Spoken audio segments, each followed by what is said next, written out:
What is up, guys? It's Friday. We're heading into another COVID-19 weekend. Locked up. Everything sucks. Why don't we review a good whiskey?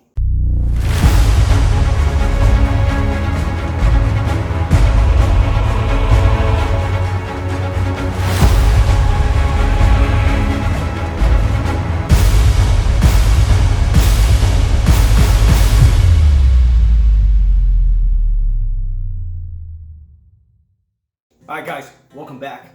Amidst this pandemic that we're going through, I figured I'd keep recording and keep bringing different whiskeys to you guys as long as the liquor stores are open, right? Today, on our Friday series, our single malt series, we're headed over to Scotland and we're gonna visit a distillery by the name of Auchentoshan. Bam! So Auchentoshan is coming from Clydebank, Scotland. There is a whole lot of history that comes with this distillery. It was established in 1823 in Dunbartonshire estate of Auchentoshan by a man named Thorne. There was a lot that happened during that time from then until now. It got hit by German airplanes during World War II. It got sold to this person, got sold to that person. At one point there was a Valmore and I forget the other guy's name, collaboration that bought the distillery. And then around 1994, Suntory bought out the distillery. This whiskey, this distillery is from the Lowlands.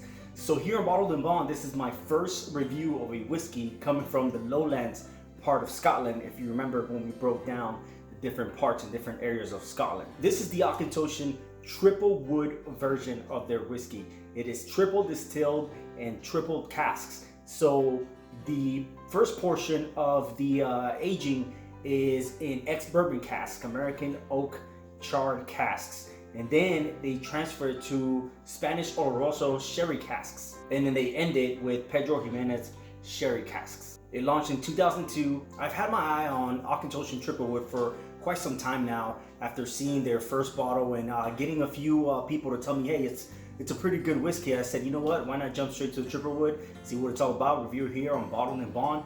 Nonetheless, let's open it up.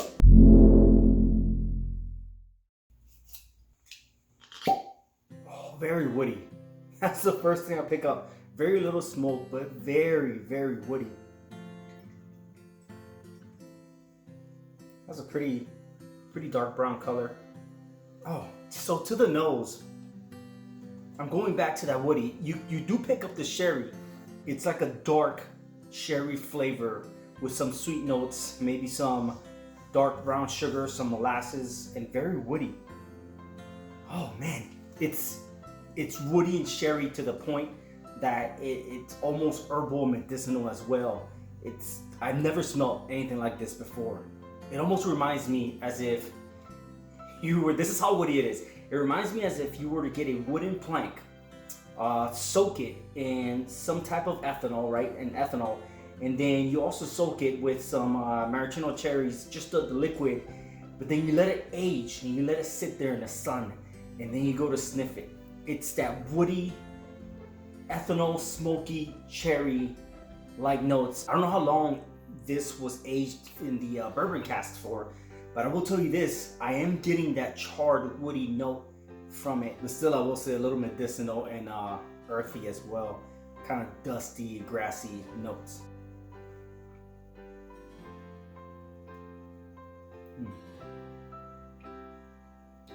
This is different. So I'm gonna make my own assumptions of this because nothing that I've read so far in the box or online has said anything about peat. But check this out. Where the Lowlands are located, if you're looking at the image that I shared with you guys from Flaviar a while back, where the Lowlands are located, that part of Scotland is very near to Islay. It almost shares the same bodies of water that surround Islay in the Lowlands. This has some kind of a hint of that peated, herbal, medicinal like notes. It is very different. Another reason why I say that after sipping on another little bit of this dram is it really reminds me of the Orcanian peat that Highland Park 12 has. They use that special type of peat to smoke their whiskey, and I'm picking up similar notes.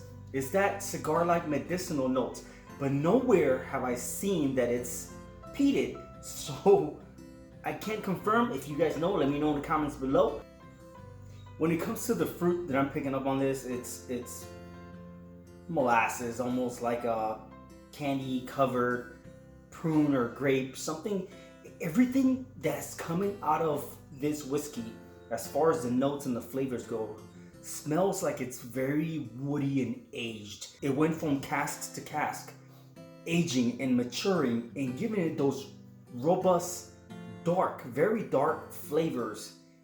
And it incorporates some kind of a peat substance, maybe not, but it definitely gives it a woody, sherry-like, aged, medicinal, herbal, grassy notes that you come to expect from an Isla whiskey, but with a twist. And the twist is those cherries and that dark, woody, charred note that you pick up both on the nose and your palate. It's a different single malt, definitely one to explore and get familiar with, so you expand your palate and you become more of a sommelier, because apparently that's all it takes nowadays, right? Gets my vote. Nonetheless, guys, if you guys have had Auchentoshan 3-wood or the regular or any other Auchentoshan, let me know in the comments below. Let me know what you thought when sipping Auchentoshan. If you got similar notes or different notes, smash that like button if you like what you saw.